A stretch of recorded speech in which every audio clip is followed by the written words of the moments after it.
The movie I chose for this project was The Silence of the Lambs. Is this movie worth the watch?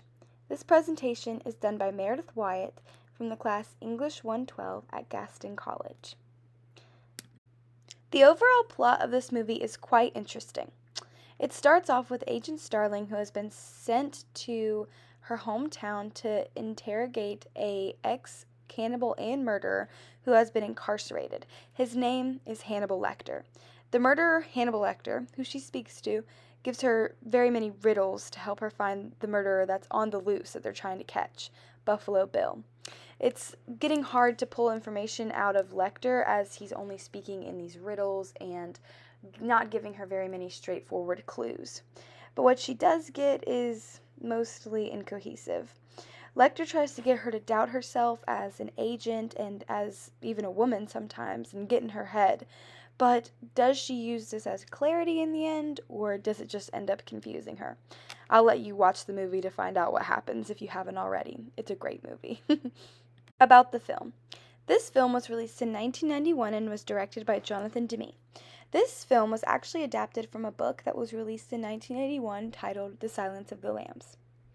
The stars Anthony Hopkins, Jodie Foster, and Ted Levine were wonderful in this film and were nominated for multiple awards. Anthony Hopkins was nominated for Best Actor, as pictured in the middle. Jodie Foster was nominated for Best Actress, and Ted Levine was not exactly nominated for anything, but he was still wonderful. I think that these pictures show off their characters in so many ways and how they really, really got into the characters that they were playing. I'm sure it was hard to play Anthony Hopkins' character since he was actually insane, but Jodie Foster, Anthony Hopkins, and Ted Levine all did wonderful in their equally but different challenging roles. Jonathan Demme was a wonderful director, especially in this movie, seeing as he had only ever directed very low-budget rom-coms and movies like that. This was his first and only horror movie, and for your first and only, some could argue beginner's luck, but I think that he hit it out of the park. While it's hard to find reviews from when the movie originally came out in 1991, it is not hard to find reviews on this movie today. A lot of reviews were fairly good on IMDb and Rotten Tomatoes, which are super popular sites for movie reviews today. John Beater on IMDb talks about how well Jodie Foster does in this movie, and I have to agree. I mean, Jodie Foster was a young actress who was trying to make her way in this situation and in this acting world. I think that she did well. Unfortunately, she did not act much after this, but if she would have, I think that she would have been a star. Katie Huffines on Rotten Tomatoes talks about the direction of Demme. When I looked more into his direction, I honestly couldn't help but agree. All of the actors loved him. There was never an ill word said about him. As a director, as a person, in any aspect of his life, he was praised. My review for this movie lines up with most of the reviews that I've listed here and most of the reviews online at all. Most people for this movie think that it was an amazing horror movie and amazing direction, amazing acting, amazing cinematography, and I have to agree. What do I love about the movie? Why did I choose it? Now, there were a couple things that made me choose this movie to review.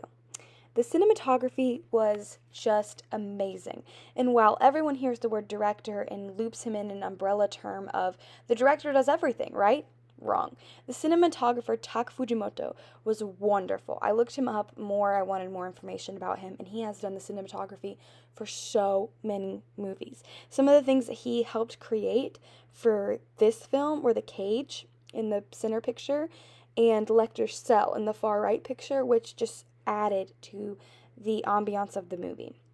Again, the acting done by the stars and overall cast of the movie was great.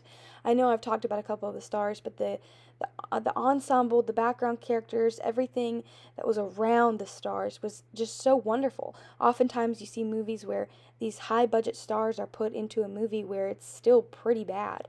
And I think that the pretty bad comes from the ensemble cast, the people around them. And in this, the ensemble cast and people around them just made it so wonderful. The overall production design for the film makes it what it is. You believe that you're there. You believe that this is happening. This is a well put together scene. This is a well put together set for the movie. It's wonderful. Another thing that I love about this movie is the artistry that went in to the movie posters. I love how it changes. I mean, it went from a blue and red to a white and red, and then in the most common and most used poster, it just goes to a white background. I think it shows the difference between Jodie Foster and Anthony Hopkins' characters. I think it shows that she is more of the light and he's more of the dark, and it really shows how sinister and evil he can be, and how innocent and just wanting to do the good thing, the right thing, her mindset is. I really like the artistry done and the artwork. It's just wonderful. I will say that there are some film buffs that will tell you that the original artwork is the only good one and that the newer revised is not correct. I say that they are both wonderful, but I am a fan of the older artwork that I have shown in this slide, the first, second, and third pictures, honestly, while I do like the middle one more, but these ones are just beautiful.